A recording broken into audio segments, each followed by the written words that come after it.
हर खानदान में एक ऐसा शख्स जरूर होता है जो सारी लड़ाइयाँ लड़वा करके फिर कहता है कि मेरी दिली ख्वाहिश है कि आप सब मिलजुल करके रहें। ऐसे लोगों को जल्दी से पहचानिए और दूर करिए अपनी ज़िंदगी से। और हमेशा याद रखिए, वही है जिंदा जिसकी आस है जिंदा, वही है जिंदा जिसकी प्यास है जिंदा। श्वास लेने का नाम ही जिंदगी नहीं, जिंदा वही है जिसका विश्वास है जिंदा। नमस्कार, मैं हूं कमल श्रीमाली। आप सभी का बहुत बहुत स्वागत आपके अपने चैनल में और शुक्र के मिथुन राशि में प्रवेश के इस विशेष एपिसोड में। यह एपिसोड आपकी नाम राशि अर्थात मून साइन पर आधारित है। वैदिक ज्योतिष के अनुसार शुक्र बहुत महत्वपूर्ण ग्रह है क्योंकि यह आपकी भौतिक सुख सुविधाएं प्रदान करता है। आपकी जन्म कुंडली में, गोचर कुंडली में शुक्र के शुभ प्रभाव से सांसारिक सुख और ऐश्वर्य प्राप्त होता है। वहीं शुक्र के अशुभ प्रभाव से मनुष्य में संस्कारहीनता, यौन जनित रोग तथा परिवार में बिखराव की स्थिति निर्मित हो सकती है। जन्म कुंडली में विशेष रूप से शुक्र की स्थिति आपके वैवाहिक जीवन की स्थिति और दशा भी तय करती है। आइए अब बात करते हैं शुक्र के साथ युति करने वाले ग्रहों के प्रभाव की। आपकी कुंडली में बनने वाले हर योग का कोई न कोई प्रभाव आपके जीवन पर जरूर पड़ता है क्योंकि ग्रहों की चाल ही लोगों को बुरा या अच्छा करने के लिए प्रेरित करती है। शुक्र के मिथुन राशि में प्रवेश करने से मंगल के साथ में युति हो जाएगी और शुक्र जो केतु की दृष्टि में आ जाएंगे। इस युति और दृष्टि संबंध का क्या परिणाम मिलेगा, सबसे पहले यही जान लेते हैं। शुक्र और मंगल की युति के बारे में बात करें तो इस युति से विपरीत लिंग के प्रति झुकाव होता है, आकर्षण पैदा होता है। वैदिक ज्योतिष में मंगल को अग्नि और तेज का प्रतीक माना गया है। शरीर में रक्त पर मंगल का प्रभाव होता है। वहीं शुक्र सौंदर्य, प्रेम, वासना, काम, यौन इच्छा का प्रतिनिधि ग्रह होता है। जब इन दोनों ग्रहों की युति होती है तब इनके गुण धर्मों के अनुसार व्यक्ति में काम भावना या काम वासना बलवान हो जाती है। ऐसी युति शुभ भाव में होने पर जीवन में किसी न किसी से प्रेम अवश्य होता है और प्रेम में सुख का आनंद मिलेगा, परंतु कई बार बदनामी भी होती है। और यदि मंगल शुक्र की युति अशुभ भाव में बन रही हो तो प्रेम या दाम्पत्य जीवन में कष्ट का सामना करना पड़ता है। विवाहित जातक जरूर घर में सुखी संपन्न होता है, भूमि और भवन का सुख से मिलता है। आइए अब बात करें शुक्र पर केतु की दृष्टि का संबंध क्या गुल खिलाएगा। तो केतु जिस ग्रह के साथ में युति करते हैं या जिस ग्रह के साथ में दृष्टि में होते हैं या जिस ग्रह के घर में होते हैं उसी के अनुसार फल देते हैं। तो केतु का स्वभाव है कि जिस ग्रह के साथ में होते हैं उस ग्रह की शक्ति को बहुत बढ़ा देते हैं, कारण कि केतु धड़ भाग है जिसमें सोचने समझने की, विचारने की शक्ति नहीं होती है। तो केतु की दृष्टि शुक्र पर होने से शुक्र के प्रभाव को बढ़ा देगी, शुक्र की काम इच्छाओं को, काम भावनाओं को बलवान कर देगी। नैतिकता का पतन संभव है और जो लोग किसी गहरी मित्रता में है, कोई रिलेशनशिप में, वे लोग ज्यादा ध्यान रखें, अपने ऊपर ज्यादा कंट्रोल रखें। अब यही प्रेम, सौंदर्य, कला और भौतिक सुखों का कारक ग्रह शुक्र 2 मई 2023 की दोपहर 1:50 पर मिथुन राशि में प्रवेश कर जाएंगे और यहां से 30 मई 2023 की शाम को 7:40 तक मिथुन राशि में गतिशील रहेंगे। शुक्र मिथुन राशि में प्रवेश करके वायु तत्व से संबंध जोड़ेंगे। आइए जानते हैं कि शुक्र के मिथुन राशि में गोचर का आपकी राशि पर क्या प्रभाव पड़ने वाला है, आपको क्या मिलने वाला, अच्छा या बुरा। तो आरंभ करते हैं मेष राशि से। आपकी मेष राशि से पराक्रम भाव में अतः थर्ड हाउस में गोचरवश शुक्र का प्रवेश होगा। इससे फ्रेंड्स की संख्या में, सर्कल में इंप्रूवमेंट हो जाएगा, वृद्धि हो जाएगी। वहीं शत्रुओं की पराजय होगी। और हमेशा एक सिद्धांत है, व्यक्ति की जितनी अच्छी दोस्ती होगी, उसका सर्कल, उसकी पोजीशन जितनी अच्छी होगी, उसके दुश्मन उतने ही कम होंगे या उसके लेवल के दुश्मन आपको कम मिलेंगे। फाइनेंशियल गेन प्राप्त होगा और आपका कॉन्फिडेंस बढ़ जाएगा। आपको हेल्पर या नौकर चाकरों का सुख मिलेगा, मान सम्मान में वृद्धि मिलेगी। और ऐसे ही समय में यह कहा जाता है कि व्यक्ति का भाग्य का उदय होता है, भाग्योदय होता है। सरकारी सहयोग आपको प्राप्त होगा, भाई बहनों का सुख मिलेगा, स्पेशली छोटे भाई बहनों का, और धर्म में आस्था और आपका इंटरेस्ट बढ़ेगा। उपाय के तौर पर शुक्रवार के दिन देवी पार्वती को दूध, चावल और चीनी चढ़ानी चाहिए, अर्पित करनी चाहिए। तो आइए अब बात करें वृषभ राशि की। आपकी वृषभ राशि से धन और संपत्ति भाव में सेकंड हाउस में गोचरवश शुक्र का प्रवेश होगा और इससे बार बार फाइनेंशियल गेन होगा। हेल्थ बहुत अच्छी रहेगी, बहुत अच्छा दाम्पत्य सुख मिलेगा, शरीर के सौंदर्य में, स्मार्टनेस में, ब्यूटी में निखार आएगा। संतान प्राप्ति का भी यही समय है। यदि आप संतान चाहते हैं, जो दंपति संतान की कामना कर रहे हैं, उनके लिए समय बहुत अच्छा है। शानदार शॉपिंग का यह समय हो सकता है। सरकार की ओर से भी कोई अवार्ड रिवार्ड प्राप्त हो सकता है, और जो स्टूडेंट हैं उनकी शिक्षा में उन्नति होगी, और जो प्रोफेशनल्स लोग हैं या जो सामान्य भाषा मनमौजी बोलते हैं, उन्हें गाने बजाने में, संगीत के क्षेत्र में इंटरेस्ट बढ़ेगा। शत्रुओं से राहत मिलेगी। उपाय के तौर पर आपको अच्छे परफ्यूम का रेगुलर प्रयोग करना चाहिए, और अगर हो सके चंदन का परफ्यूम सबसे ज़्यादा शुभ माना जाता है। आइए अब बात करें मिथुन राशि की। आपके राशि भाव में फर्स्ट हाउस में ही गोचरवश शुक्र का प्रवेश होगा। इस गोचर में सुख मिलेगा और फाइनेंशियल गेन होगा। धन की प्राप्ति और शत्रुओं का नाश होगा या शत्रु शांत होंगे, परंतु आप खुद कुछ दुराचार भी कर सकते हैं, या फिर ये बोल सकते हैं गलत दिशा में भी जाने लग सकते हैं। इस गोचर में विवाह और संतान के जन्म का अवसर आता है, और शिक्षा क्षेत्र में सफलता प्राप्त हो सकती है।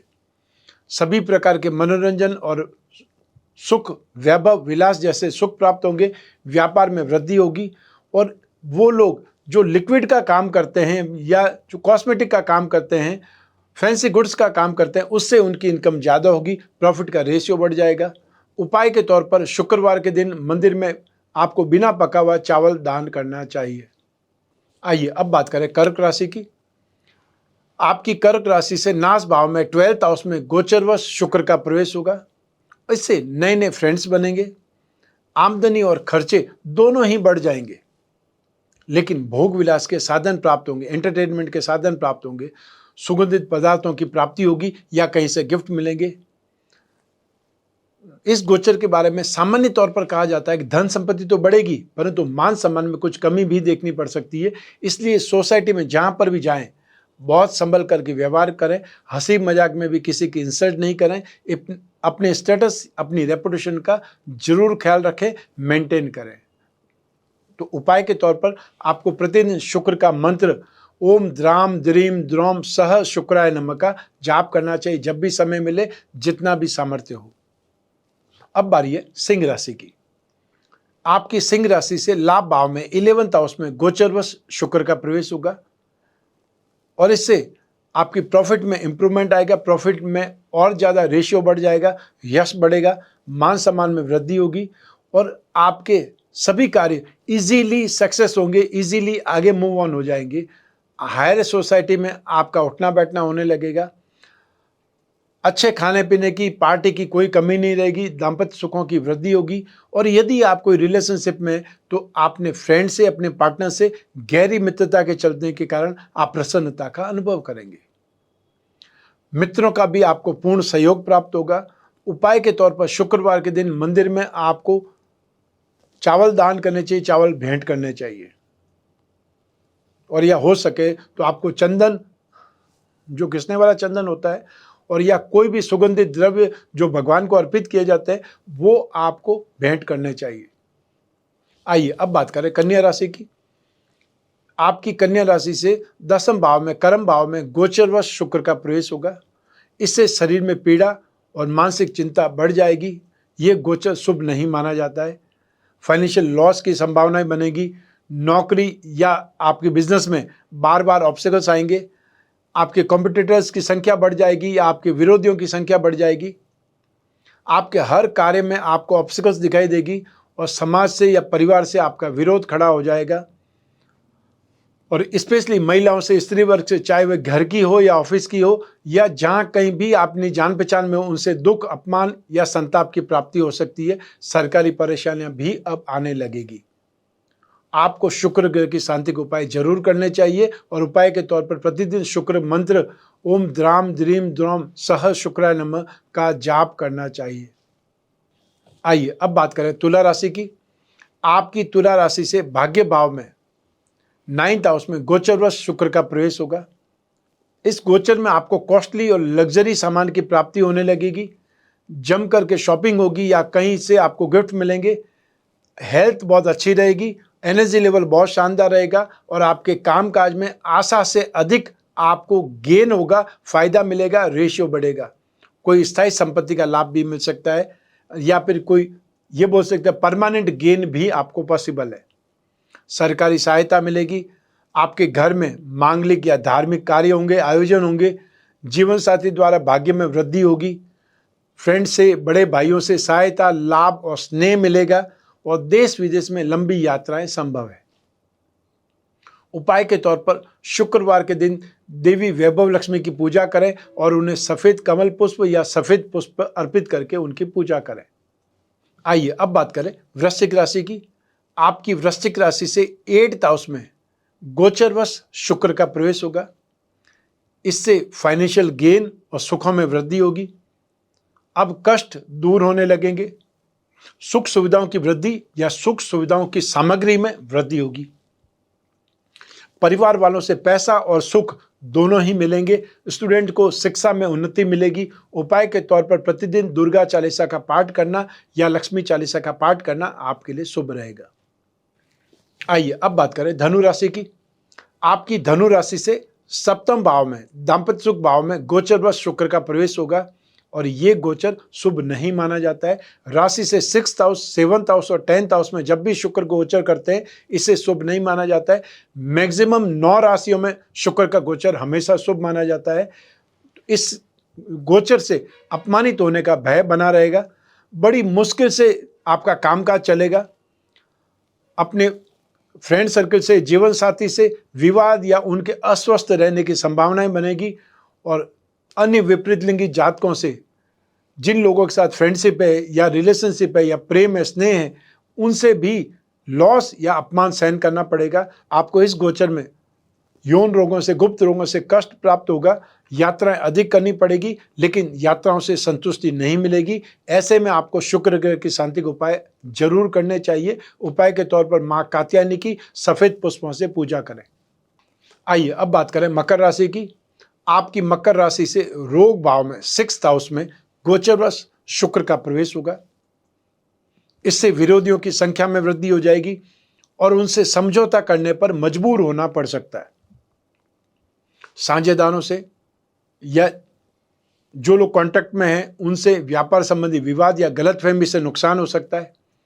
यात्राओं में भी दुर्घटनाओं से लॉस हो सकता है। शारीरिक कष्ट मिल सकता है और ऐसे समय में जीवन साथी भी मुंह फेर लेता है या बहुत अच्छे मित्र भी साथ नहीं निभा पाते। आपको शुक्र ग्रह की शांति के उपाय करने की सबसे ज्यादा आवश्यकता है। उपाय के तौर पर देवी सरस्वती की आराधना करनी चाहिए और शुक्रवार के दिन उनकी पूजा करना शुभ रहेगा। अब बारी है कुंभ राशि की। आपकी कुंभ राशि से 5वें भाव में, शिक्षा और संतान भाव में गोचरवश शुक्र का प्रवेश होगा। इससे संतान से स्नेह बढ़ेगा, प्रेम बढ़ेगा, फाइनेंस की यश की प्राप्ति होगी, लाइफस्टाइल में इंप्रूवमेंट आएगा या ये बोल सकते हैं शानदार रहन सहन और खाना पीना होने लगेगा। स्टेटस इंप्रूव होने लगेगा। विरोधियों पर, कंपटीटर पर आप आसानी से लगाम कस पाएंगे और एंटरटेनमेंट में अधिक इंटरेस्ट जागृत होने लगेगा।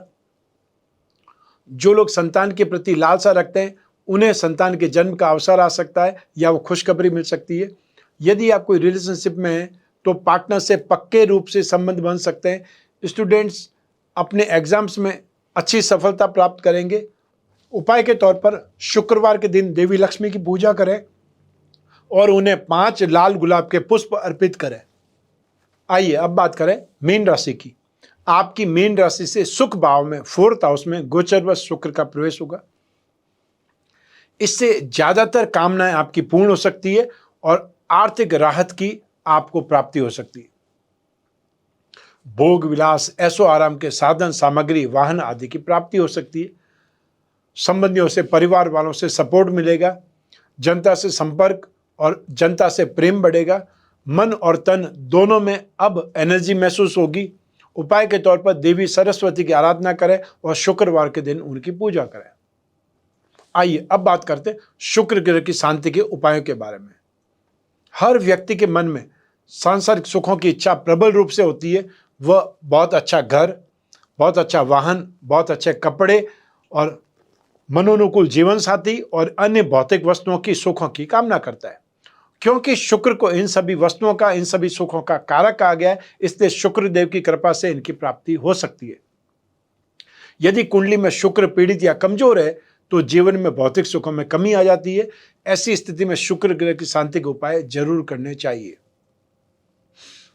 अगर आप शुक्र देव के दुष्प्रभाव से पीड़ित हैं तो ये छोटे छोटे उपाय करके राहत प्राप्त कर सकते हैं। जैसे हर शुक्रवार की सायंकाल में आप चांदी, स्फटिक, चावल, दूध, दही, घी, सफ़ेद चमकीले कपड़े, सफ़ेद चंदन, इत्र, सफ़ेद जवार, चीनी, बतासे, मिश्री, श्रृंगार सामग्री या सफ़ेद मीठी वस्तु का दान कर सकते हैं। कोई भी वस्तु हो सकती है जो आपकी पॉकेट अलाउ करे, वो आप दान दे सकते हैं। और यदि शुक्र का दान भरणी, पूर्वा फाल्गुनी नक्षत्र, पूर्वाषाढ़ा नक्षत्र करें तो और ज़्यादा श्रेष्ठ रहेगा। अपनी जन्म कुंडली का विश्लेषण करवा करके हीरा पहने और हीरे के अभाव में सफेद ओपल या जरकन पहन सकते हैं। शुक्रवार के दिन बैल या गाय को चावल पका करके घी और शक्कर डाल करके खिलाएं। शुक्र ग्रह का पिरामिड या नवग्रह पिरामिड अपने शयन कक्ष में जहां आप सोते हैं उस रूम में रखें। पारद लक्ष्मी प्रतिमा घर की पूजा में स्थापित करके नित्य उसका अभिषेक करें या उसका पूजन करें। शुक्र ग्रह के यंत्र का या श्री यंत्र का, लक्ष्मी चौतेसा यंत्र का पेंडल, अंगूठी या लॉकेट के रूप में धारण करना बहुत ज्यादा शुभ रहता है। देवी कवच या श्री सूक्त का पाठ करें। अष्टलक्ष्मी कवच धारण करें या 10 महाविद्या कवच धारण करें। सामर्थ्यवान अष्टलक्ष्मी और 10 महाविद्या कवच दोनों का संयुक्त कवच बना करके भी धारण कर सकते हैं। आप इन मंत्रों में से जो आपको इजी लगता है वो मंत्र का जाप करें। ओम सुम शुक्र देवाय नमः, या फिर दूसरा मंत्र है ओम द्राम द्रीम द्रोम सह शुक्राय नमः। शुक्रवार के दिन पुरानी किताबें, पुराने जूते किसी गरीब को दान करने से सोया हुआ भाग्य जगाया जा सकता है। शुक्रवार के दिन पुराना फर्नीचर या पुराने बर्तन किसी जरूरतमंद को देने से आपके घर में कोई भी वस्तु की कभी कमी नहीं रहेगी। लक्ष्मी जी की विशेष कृपा आप पर बनी रहेगी। ये छोटा सा उपाय आप भी कर सकते हैं। जब भी किसी को दान दें तो उस समय काल को देख करके दान दे सकते हैं। ये राशिफल, ये गोचर फल मैंने आपकी जन्म कुंडली में से एक ग्रह चंद्रमा को आधार बना करके बतलाया है। आप चाहें तो अपनी जन्म कुंडली के संदर्भ में इस राशिफल को और सटीकता से जान सकते हैं, क्योंकि जन्म कुंडली आपकी अपनी है, आपकी डिटेल से बनी हुई है और उसमें जो योग है या दुर्योग है, जो दशा है, जो राजयोग है, उन सभी का फल आपको ही मिलेगा। ये गोचर उसमें हो सकता है कुछ % इंप्रूव करे या कुछ % कमी कर सकता है। और यूँ भी जब जीवन में समस्याएं ज़्यादा हो, भविष्य में झांकना हो, कोई बहुत बड़ा डिसीजन लेना हो तो अपनी जन्म कुंडली का विश्लेषण जरूर कराना चाहिए। सामान्य व्यक्तियों को 1 वर्ष में 1 बार, और जो बहुत बड़े बिजनेसमैन हैं उन्हें हर इंपॉर्टेंट डील से पहले भविष्य में झांकना चाहिए कि आने वाला समय कैसा है और ये जो डील कर रहा हूँ, ये जो मैं कॉन्ट्रैक्ट कर रहा हूँ, ये सही समय पर पूरा हो पाएगा या नहीं हो पाएगा, ऐसी संभावनाएं बन रही है या नहीं बन रही है।